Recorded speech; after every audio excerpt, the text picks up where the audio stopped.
That is the issue, but there is also an opportunity that if you are a freelancer, you will find more projects on freelance websites like Upwork, because a lot more businesses will try to move online or will try to move some of the not critical activities to freelance to cut the costs of the businesses. And because of that, more and more projects will look for a freelancer who may do the same work that their employees were doing. But I would say that one of the main problems is that you will need to spend more time working with your clients even before the project starts.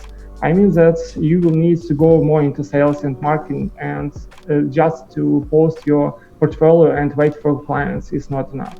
You will need to work with each project closely, and you will need to get the description. You will need to contact the possible customer, and you will need to work through the description with the customer to get more information about why the website should be created, what's the main goals that the customer wants to achieve with the website, or what are the main requirements of the design, and how the customer sees the final result, and what should be done to achieve that. You just need to work much more with the clients to provide more information, to provide more solutions. Because when you are interested in the customer's project, because when you are asking questions and you show the customer that you can provide the solution that matches the requirements, and you not only want to get the money from the customer, but you want to provide a viable solution to a problem that will be helpful and that will help the customer. And it's a business, it's a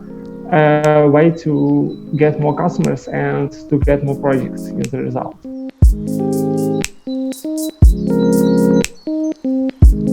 You'll not only need to work with the customer, you also will need to work on your portfolio as well, because you need to provide more information about the projects you have done before. I mean that you will need to rewrite the descriptions. You will need to add a little history to each of the projects.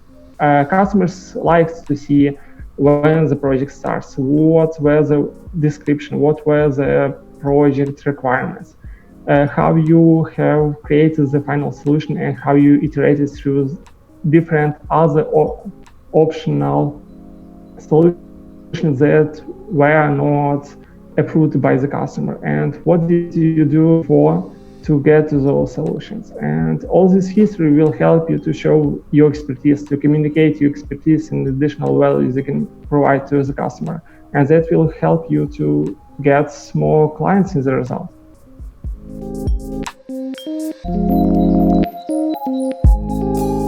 Very crucial today is that you need to speak the customer's language. Basically, you need to describe the solution and how you work on it in a way that is easily understood by the customer who is not a web designer. I saw some freelancers who are great designers and developers, but they usually talk in tech terms. They are discussing and describing to the customer the tech solution they want to implement, but they not communicate how that solution will help the customer. They can describe the frameworks they work in, but they do not say that this website and will be fast enough to get more clients because it will get better rating. And that is the issue, because customers, when they do not understand what they are getting, they do see value in that. And because of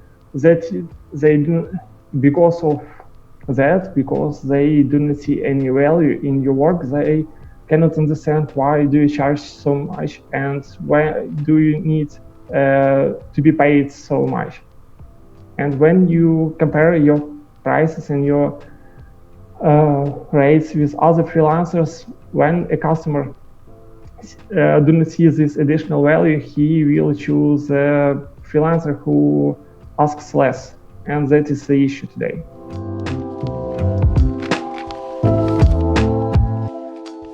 You do not need to lower your prices. You need to compete not on prices, but you need to compete on additional values that you provide to your customers.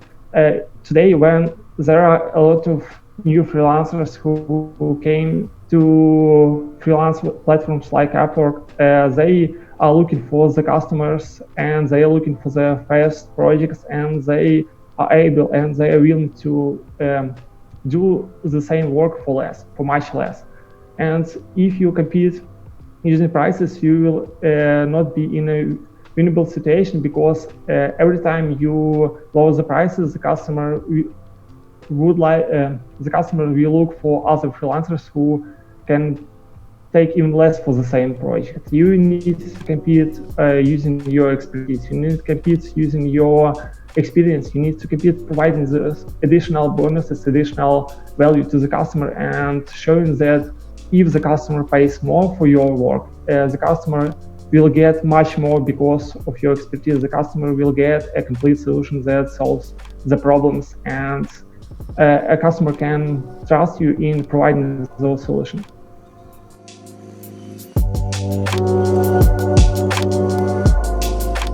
Another way to get more projects today, because when you reach to a client, maybe in 3 to 6 months or even in a year, something have changed on the website. The clients have new ideas. The clients want to change something or optimize something on the website that they haven't thought about before. And if you have delivered the project previously, you may be the person who will help them again. And it is one of the great ways to get new projects today, when you may not have as many clients as before.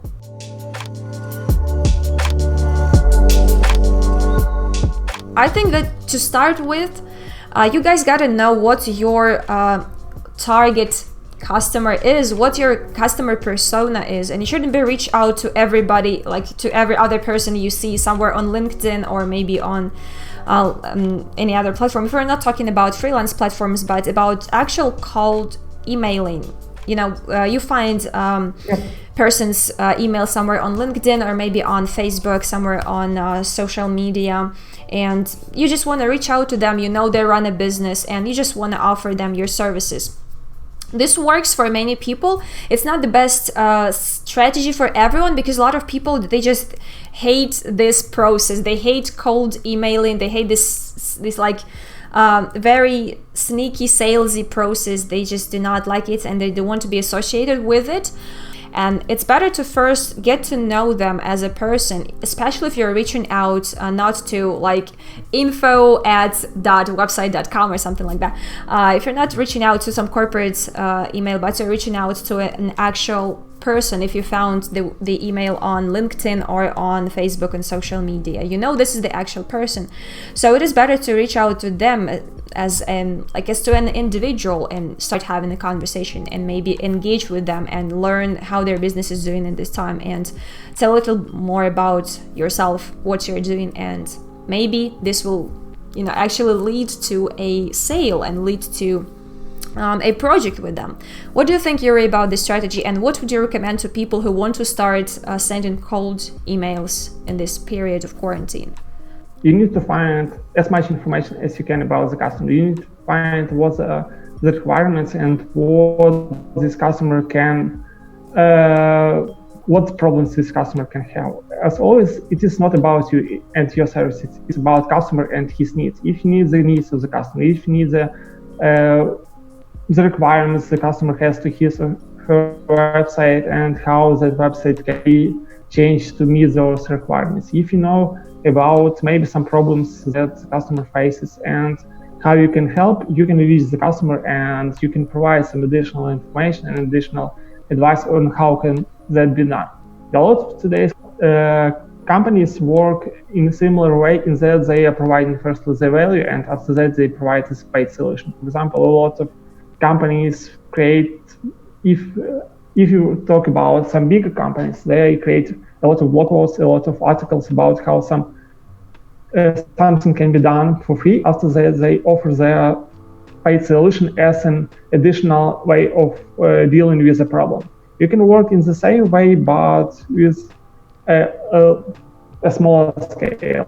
You can approach each individual customer, you know, and each individual customer you can help with an personalized email that has information that's particular to that customer, with the information that can help that particular customer, and with a custom solution that was created for that customer. I would say that it's even better to know your customer a little bit better and find him on social media to maybe to find information that, for example, if they post requests for some opening jobs, or if they are posting some information about how they can make some customization in their websites, all that information can help you to find the real problems the customer faces and help to find the solution. The more you know, the better your offer will be, and the more value you will be able to provide. So that will help you to find your projects as well to work on.